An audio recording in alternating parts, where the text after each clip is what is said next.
사도행전 3장 1절에서 7절 말씀으로 성령 충만한 삶은 어떠한 삶일까요? 이러한 제목이 되겠습니다. 우리는 현실 생활에서 내 힘으로 안 되고 내 능력으로 안 될 때가 있습니다. 이럴 때 우리는 이런 생각을 합니다. 하나님은 이때 어디서 뭘 하고 계시는지, 내가 이렇게 어려운데 하나님은 계시긴 계신 거야? 또 하나님이 계신다면 나에게 이렇게 관심이 없으신 건가? 이렇게 생각을 해봅니다. 또 종종 예수님을 잘 믿는 사람들 중에서도 교회에 나와서 예배를 드릴 때는 하나님이 계신 것 같았는데 집에 돌아가고 삶의 현장 속에서 혼자 생각해 보면 하나님의 존재에 대해서 의심할 때도 있습니다. 그것이 오늘 우리 믿는 사람에게도 있는 것입니다.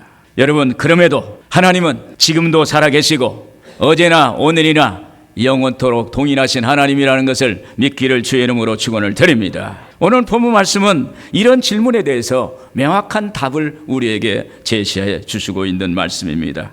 오순절날 성령 강림으로 말미암아 초대교회가 세워지고 놀라운 속도로 성장 발전하게 됩니다. 온 교회가 성령 충만하고 기도에 전념하며 말씀대로 살기를 원하는 그러한 마음을 갖고 예배를 드리게 됩니다.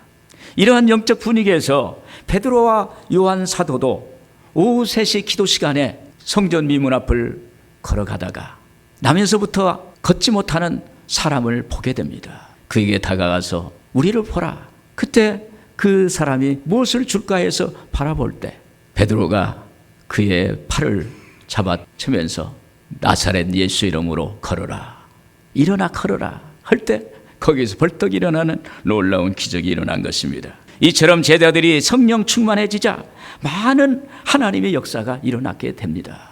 여러분, 성령 충만한 삶은 어떤 삶일까요?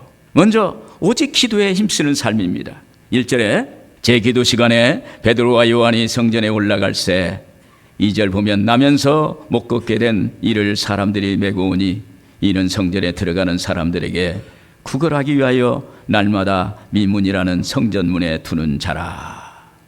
여기서 베드로와 요한이 제9시 우리나라 시간이면 오후 3시입니다. 성전에 기도하러 올라가고 있습니다.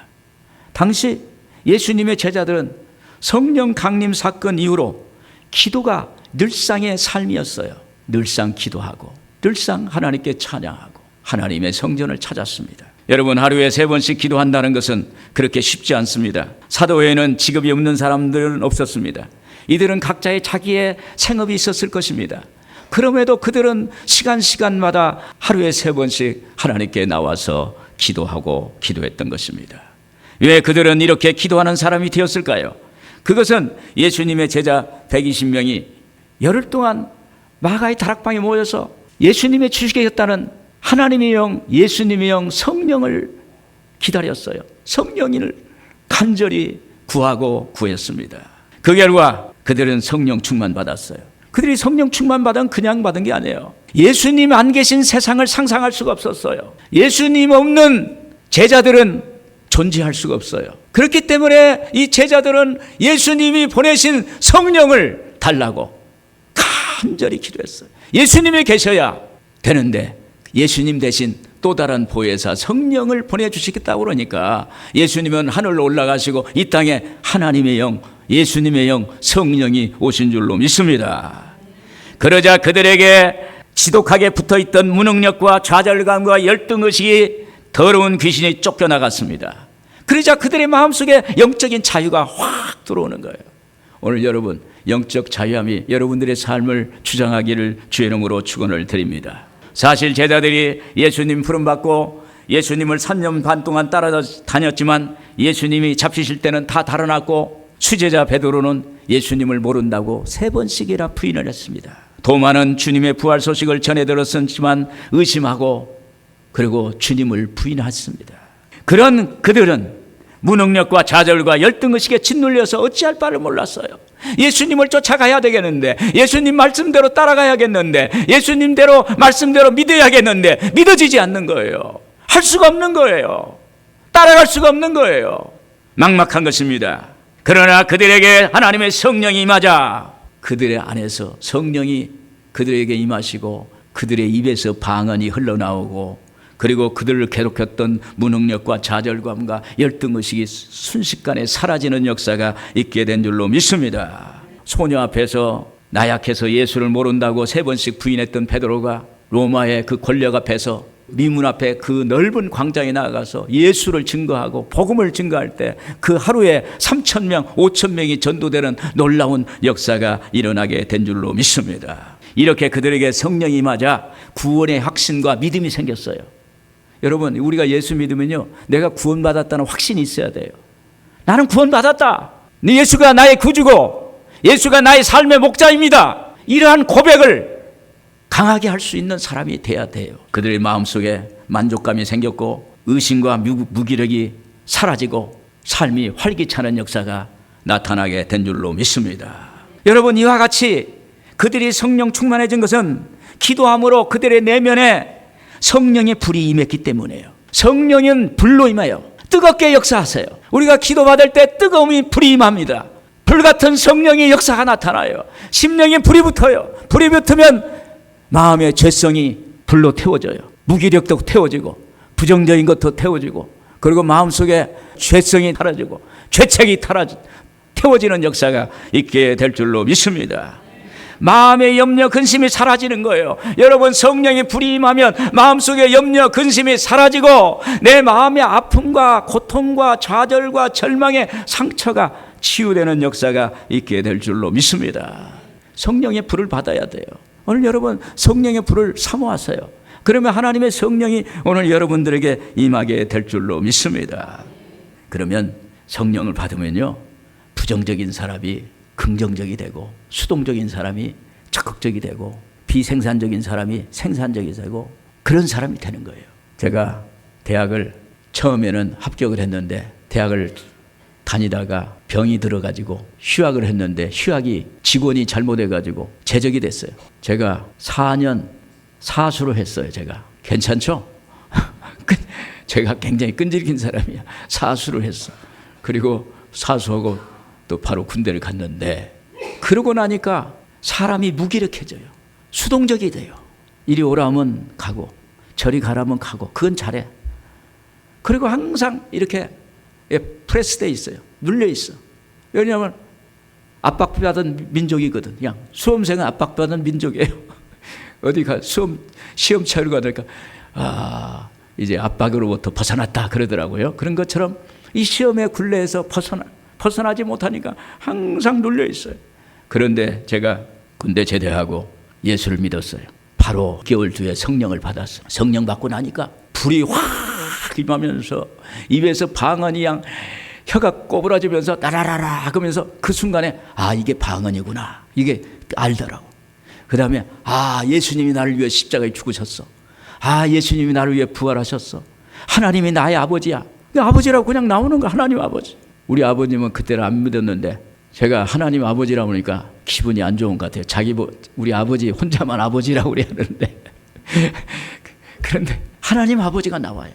좋은 거예요. 그래서 마음에 평안이 오고 기쁨이 오고 삶이 달라지는 걸 봤습니다. 여러분, 성령의 역사가 일어나면 하나님이 우리 아버지가 되고 예수님이 하나님의 아들이요 그리스도라는 것을 알게 될 줄로 믿습니다. 그러자 그들에게 하나님이 나가는 시간이 즐거웠고 하나님께 찬양하는 것이 기쁘고 하나님께 모여서 교제하는 것이 너무 좋은 거예요. 오늘 여러분, 그러한 하나님의 주시는 기쁨이 여러분들의 있기를 주의 이름으로 축원을 드립니다. 여러분, 그들이 달라진 것입니다. 예전에 예수님이 겟세마네 동산에서 기도하실 때 그들은 1시간도 기도하지 못했어요. 예수님이 그랬어요. 너희는 어떻게 1시간도 기도하지 못하느냐. 예수님은 죽음을 앞두고 겟세마네 동산에서 땀방울이 핏방울이도록 하나님께 피를 흘리면서 눈물을 흘리면서 기도하는데 제자들은 베드로와 야고보와 요한은 뒤에서 잠을 자고 있었어요. 그래서 예수님이 네가 어찌하여 너희는 1시간도 기도할 수 없느냐, 그랬던 그들이었습니다. 그런데 그랬던 그들이 아직도 로마 정부의 통제를 받고 위험한 상황인데도 그들은 기도하러 밖으로 나갔고, 그들은 전도하러 밖으로 나갔고, 복음을 전하러 밖으로 나갔고, 로마 제국의 권력 앞에 굴하지 않고 하나님 앞에 나가서 하나님께 영광을 돌리게 된 줄로 믿습니다. 무엇이 그들을 담대하고 용기 있는 사람으로 만들었을까요? 그것은 그들에게 성령의 불이 임했기 때문입니다. 할렐루야. 성령의 불이 심령에서 역사하는 거예요. 불이 활활 타오르는 거예요. 적극적이고 능동적이고 창조적이고 생산적인 사람으로 변화된 것인 줄로 믿습니다. 담대한 마음이 되고 세상을 이기는 믿음을 갖게 되는 것입니다. 여러분, 기도는 하나님과 만나는 통로입니다. 또 기도는 성령이 충만하게 임하는 통로인 것입니다. 기도는 응답이세요. 너희가 얻지 못하면 구하지 아니함이라고 그랬어요. 오늘 여러분, 우리가 구할 때 하나님의 성령이 올 줄로 믿습니다. 기도하면 성령 충만할 수 있어요. 기도하면 우리도 초대교회 사도처럼 제자들처럼 능력을 얻을 수 있어요. 그리고 기도하면 문제가 해결됩니다. 기도하면 건강해집니다. 기도하면 기적이 일어납니다. 그래서 우리가 행복한 삶을 누릴 수 있는 것입니다. 이것이 성령 충만한 삶이에요. 오늘 여러분들에게 성령 충만한 삶이 있기를 주의 이름으로 축원을 드립니다. 성령 충만한 삶은 어떤 삶일까요? 세상적인 것보다 영적인 것에 관심을 더 두는 삶입니다. 3절 4절 우리 한번 같이 읽겠습니다. 그가 베드로와 요한이 성전에 들여감을 보고 구걸하거늘 베드로가 요한과 더불어 주목하여 이르되 우리를 보라 하니. 베드로는 예수님의 수제자입니다. 12제자 중에서도 제일 예수님이 사랑하는 사람이에요. 그를 수제자라고 합니다. 그는 로마 병사에 예수님이 잡혀서 감옥에 있을 때 예수님을 3번이나 부인했습니다. 그는 어려운 문제를 만나면 그 문제를 피했어요. 또 어렵고 도움이 필요한 사람을 만나면 그냥 도망갔어요. 그랬던 사람이에요. 그런데 그가 성령 충만 받고 보니까 그의 눈이 열려요. 귀가 열려지는 것입니다. 이것이 바로 영혼이 열려진 줄로 믿습니다. 마음의 문이 확 열려진 거예요.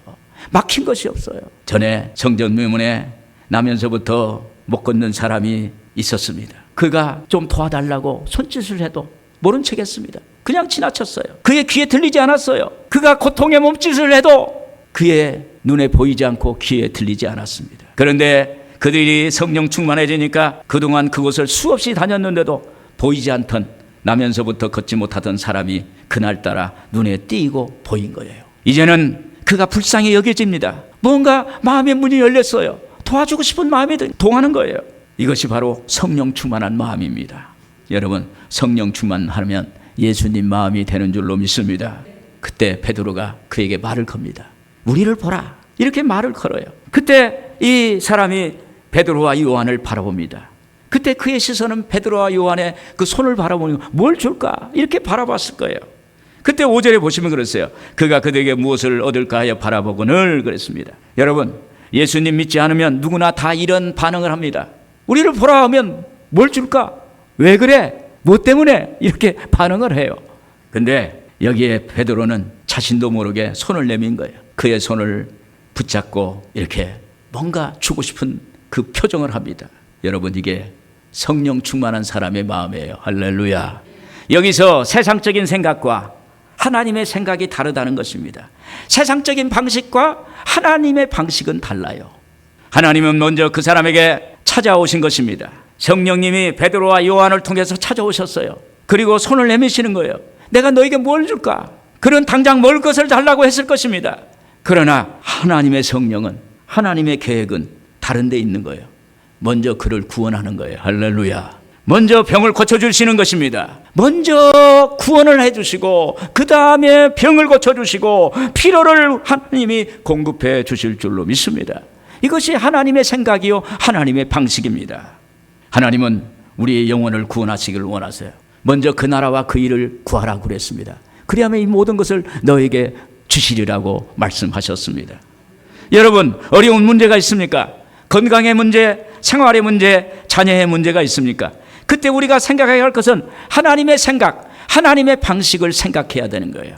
그때 우리는 하나님께 먼저 구원받고 우리가 하나님 자녀 되고 하나님의 형상으로 회복받고 하나님의 형상을 회복해야 돼요. 우리가 회개 기도해야 돼요. 우리가 잘못된 거 하나님께 털어놓고 낮아지고 깨어지고 겸비하고 오늘 예수님의 마음 되어서 예수님 십자가 붙들고 그럴 때 하나님이 우리의 기도에 귀를 기울이시고 반응해 주실 줄로 믿습니다.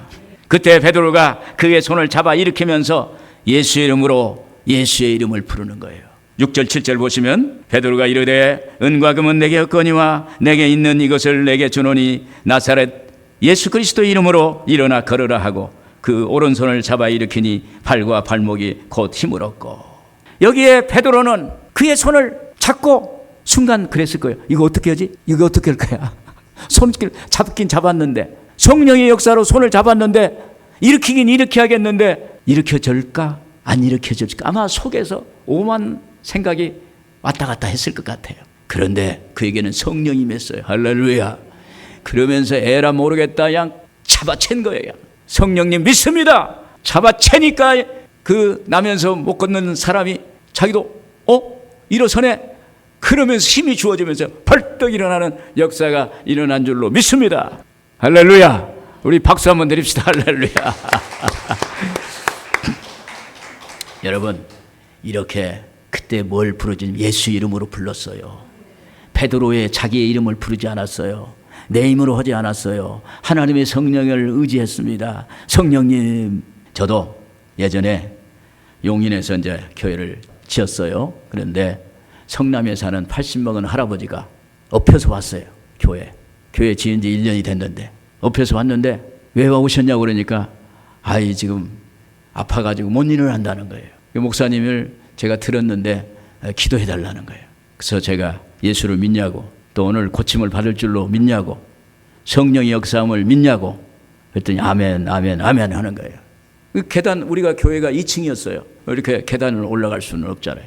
그래서 밑에서 간절히 저도 기도하고, 나사렛 예수 이름으로 일어나 걸어라, 예수 이름으로 걸어라, 예수 이름으로 걸어라 하을 때 할아버지가 그냥 벌떡 일어나는 거예요. 뛰는데 1m를 뛰는 거예요. 1m. 할아버지가 일어서는 거예요. 할렐루야. 이건 사실이에요. 할렐루야. 예수의 이름에 권세가, 능력이 있습니다. 힘이 있습니다. 창조적인 역사를 행합니다. 기적을 행합니다. 오늘 역사가 일어나게 될 줄로 믿습니다. 그래서 이것이 성령 충만한 삶이에요. 하나님의 성령이 충만하면 오늘 누구든지 예수 이름으로 일어날 수가 있어요. 예수 이름으로 성공합니다. 예수 이름으로 잘 됩니다. 예수 이름으로 기적이 일어납니다. 예수 이름으로 응답이 날 줄로 믿습니다. 끝으로 성령 충만한 삶은 오늘 역사하시는 성령님이 함께 하시는 삶인 것입니다. 8절 9절 우리 같이 보겠습니다. 뛰어서서 걸으며 그들과 함께 성전으로 들어가면서 걷기도 하고 뛰기도 하며 하나님을 찬송하니 모든 백성이 그 걷는 것과 하나님을 찬송함을 보고, 여기서 8절에 뛰어서서 걸으며 그들과 함께 성전으로 들어가면서 걷기도 하고 그랬어요. 나면서부터 못 걷게 된 이가 먼저 그 자리에서 뛰었어요. 그리고 걸었어요. 그러면서 어디로 갔느냐? 성전으로 들어간 거예요. 성전으로. 집으로 간 게 아니에요. 하나님을 찾아서 성전으로 들어간 거예요. 그는 거기 성전에 모인 제자들과 성도들 앞에서 하나님을 찬양했어요. 하나님을 간증했어요. 내가 나면서부터 이렇게 앉아있는 사람이었는데, 못 건넜는데, 40년 동안 못 걸었는데 지금 일어났다고, 지금 고쳐졌다고, 지금 하나님이 치료해 주셨다고, 기적이 일어났다고 간증을 한 거예요. 간증을. 그러니까 거기에서 박수를 치고 할렐루야 하고 하나님을 찬양하고 하나님께 영광을 돌린 줄로 믿습니다. 여러분, 자기가 나면서부터 걸어본 적이 없었는데 이렇게 일어났다는 간증을 그들에게 할 때, 야, 하나님이 살아계시는구나. 야, 하나님은 오늘 또 역사하시는구나. 여러분, 성령은요, 과거의 하나님이 아니에요. 오늘 하나님의 성령님으로 이렇게 소환해 오는 거예요. 하나님을. 오늘 여러분, 과거에 2000년 전에 예수님의 기적이 있었던 그 기적들이 오늘 이 현재 나의 삶에, 우리의 삶의 현장 속에 이루어지는 줄로 믿습니다. 하나님께 받은 은혜는 나누면 더 커지고 세상의 걱정은 나누면 더 작아질 줄로 믿습니다. 우리 안에 있는 걱정은 서로 나누면요, 작아져 버려요. 겨자씨보다 더 적은 것으로 사라지게 되는 거예요. 은혜 받은 그 자리가 하나님을 찬양하는 자리가 되고 성령에 충만한 성도들의 자리가 된 줄로 믿습니다. 미국의 여자 찬양 사역자가 한 집회에서 찬양으로 영광을 올렸어요. 모두가 감동하고 눈물을 흘렸습니다. 그때 한 사람이 물어봤어요. 여자 찬양 사역자에게 어떻게 이렇게 영광스러운 찬양을 하게 되었습니까? 물어보니까 그때 그녀는 즉시 대답을 했어요. 그녀가 한 것은 그저 성령 충만하고 기름 부음이 넘치는 주의 종 목사님을 같이 옆에서 찬양을 했더니 어느 날 하나님이 그에게 찾아오셨다는 거예요. 이제 너는 찬양 사역자가 되어라. 할렐루야. 그래가지고 그 수많은 사람들 앞에서 찬양을 하고 하나님께 영광을 돌리는 그러한 삶이 되었다는 것입니다. 여러분, 우리도 성령 충만한 주의 종이나 성도님 옆에서 권사님, 장로님, 이렇게 안수집사님, 이렇게 성도님과 같이 있을 때 그 자리에 들어가면 성령의 기름이 흘러넘쳐서 오늘 우리에게도 오게 될 줄로 믿습니다. 그래서 예수 믿는 사람들끼리 만나야 예수님 얘기하고 하나님이 얘기하고 하나님의 기적을 이야기하고 그럴 때 하나님의 성령이 그 자리에 임하게 될 줄로 믿습니다. 그래서 오늘 우리도 같이 예배 드리는 거예요. 하나님께 구역 예배를 드리고 같이 나눔을 통해서 성령의 역사가 일어나게 될 줄로 믿습니다. 성령 강림 사건 이후로 믿는 사람들이 성전에 모여 서로 교제하며 마음을 같이 했습니다. 날마다 모이기를 힘쓰고 이런 모임을 계속 가졌습니다. 자, 사도행전 2장 43절 보시면 사람마다 두려워하는데 사도들로 말미암아 기사와 표적이 많이 나타나니 믿는 사람이 다 함께 있어 모든 물건을 서로 통용하고 각 사람의 필요를 따라 나눠주며 날마다 마음을 같이하여 성에 모이기를 힘쓰고 집에서 떡을 떼며 기쁨과 순전한 마음으로 음식을 먹고 하나님을 찬미하며 온 백성의 칭송을 받으니 주께서 구원받는 사람을 날마다 더하게 하시니라. 여러분, 이렇게 초대교회 성도들이 서로에게 배려하는 거예요. 서로를 아껴주는 거예요. 내 말 한마디가 상대방에 혹시 상처가 되지 않을까? 내 눈빛 하나가 상대의 마음에 상처가 되지 않을까? 내 몸짓 하나가 혹시라도 성도에게 마음의 거스림이 되지 않을까? 이런 생각을 하는 거예요. 그러면서 서로를 섬겨줄 때 그때 거기에 아름다운 성령의 공동체가 될 줄로 믿습니다. 여러분, 하나님의 성령은 과거에도 역사하시지만 오늘도 성령은 역사하신다는 것입니다. 19세기 스코틀랜드 경건한 목자였던 휴 마틴 목사님은 그리스도의 임재라는 책에서 마태복음 1장 1절에서 아브라함과 다윗의 자손 예수 그리스도의 계보라는 말씀이 있어요. 이스라엘 역사를 이렇게 말하는 거예요. 이것은 역사적 그리스도의 전기를 말하는 것입니다. 과거의 역사적인 예수님의 그 역사를 얘기하는 거예요. 그 다음에 끝에 가서는 마태복음 28장 20절에 보면 볼지어다 내가 세상 끝날까지 너희와 항상 함께 있노라 그랬어요. 이것은 경험적인 예수 그리스도를 만난 거예요. 볼지어다 내가 세상 끝날까지 너희와 함께 있겠다는 거예요. 앞으로도 계속 있겠다는 거예요. 그래서 하나님께서 오늘 성령을 통해서 우리를 과거의 예수 그리스도가 현재 예수 그리스도까지 그리스도의 임재까지 우리를 이렇게 인도한다는 사실을 믿기를 주의 이름으로 축원을 드립니다. 성령님은 오늘 또 역사하십니다. 우리를 깨닫게 하시고 우리를 알게 해주십니다. 성령은 예수의 영이요 성령님은 하나님의 영이십니다. 그래서 로마서 8장 26절에 이래 있어요. 이와 같이 성령도 우리의 연약함을 도우시나니 우리는 마땅히 기도할 바를 알지 못하나 오직 성령이 말할 수 없는 탄식으로 우리를 위하여 친히 간구하시느니라. 여러분, 성령은요 우리가 기도할 수 없을 때 기도할 수 있도록 힘을 주세요. 내가 무엇을 기도해야 할지 알지 못할 때도 있어요. 그것을 알게 해주세요. 우리가 알지 못하고 방황할 때 성령이 말씀을 통해서 우리를 안내해 주세요. 보혜사 성령님은 우리 옆에서 우리를 도와주시길 원하십니다. 그래서 오늘 우리는 성령님을 인격적으로 모셔드려야 돼요. 성령님 인정합니다. 환영합니다. 모셔드립니다. 의지합니다. 오늘 성령과 동행하며 성령 충만한 삶이 되기를 주의 이름으로 축원을 드립니다.